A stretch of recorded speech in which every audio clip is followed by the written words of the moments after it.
नमस्कार, आपका स्वागत है। आपके निरंतर सहयोग के लिए हम आपके आभारी हैं।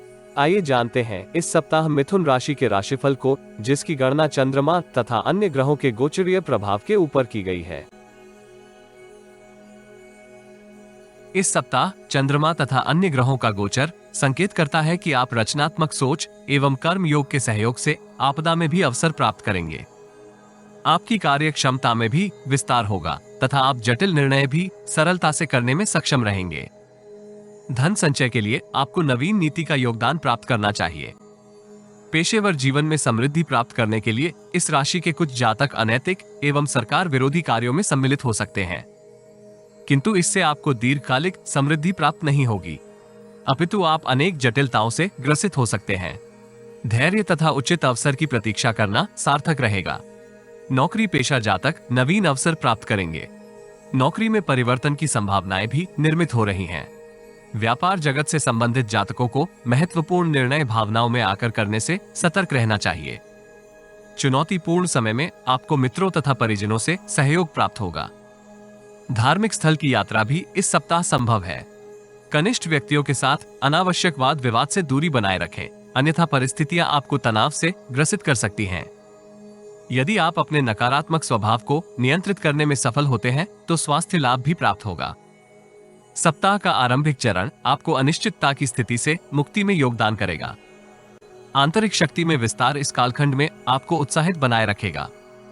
पेशेवर जीवन से संबंधित अनेक सकारात्मक समीकरण इस कालखंड में निर्मित होंगे। वरिष्ठ एवं अनुभवी व्यक्तियों के साथ आपके संबंध सुदृढ़ होंगे।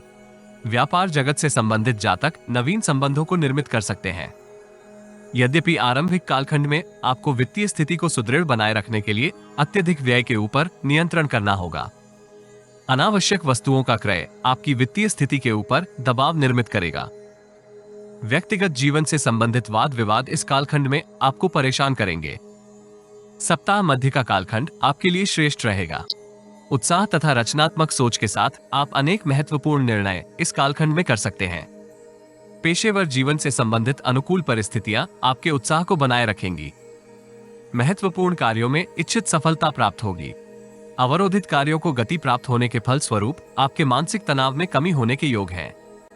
उचित तथा चतुर रणनीति के सहयोग से आप प्रतिद्वंदियों को शांत रखेंगे। यद्यपि आप इस कालखंड में अज्ञात भय से ग्रसित हो सकते हैं। व्यापार जगत से संबंधित जातक सहयोगियों तथा भागीदार के साथ संबंधों में कुछ तनाव का अनुभव करेंगे। विपरीत लिंग के जातक इस कालखंड में आपको जटिलता के समाधान में सहयोग करेंगे। पदोन्नति तथा वेतन वृद्धि के भी योग निर्मित हो रहे हैं, किंतु आपको समाचार गुप्त रखने का प्रयास करना चाहिए। पीठ तथा हड्डियों से संबंधित समस्या आपको परेशान कर सकती है। सप्ताह के अंतिम भाग में दैनिक जीवन की कुछ जटिलताएं आपको पूर्व से अधिक व्यस्त रखेंगी। परिवार के वरिष्ठ सदस्यों से आपको इच्छित सहयोग प्राप्त नहीं होगा। इस राशि के अधिकांश पेशेवर जातक धनोपार्जन के लिए अतिरिक्त प्रयास करेंगे। इच्छित सफलता प्राप्त होने के फलस्वरूप आप दीर्घकालिक निवेश योजना में सम्मिलित हो सकते हैं। यद्यपि मानसिक चिंताएं इस कालखंड में आपको व्यथित करेंगी। किसी परिजन का पेशेवर जीवन अस्त व्यस्त हो सकता है। उन्हें सार्थक मार्गदर्शन की आवश्यकता होगी। महत्वपूर्ण निर्णय करते समय आपको पूर्ण जानकारी का अभाव हो सकता है। ऐसी स्थिति में आपको अनुभवी से मार्गदर्शन प्राप्त करना चाहिए। नेत्रों से संबंधित समस्या भी इस राशि के कुछ जातकों को परेशान करेगी। इस राशि के विद्यार्थी गुरुजनों तथा वरिष्ठ परिजनों के सहयोग से पाठ्यक्रम में आ रहे अवरोधों का समाधान प्राप्त कर सकते हैं। प्रेम संबंधों के लिए यह सप्ताह अनुकूल रहेगा। आप संबंधों को सुदृढ़ करने का अवसर प्राप्त करेंगे। दाम्पत्य जीवन की परेशानियों का समाधान करते हुए आप आनंद का अनुभव करेंगे।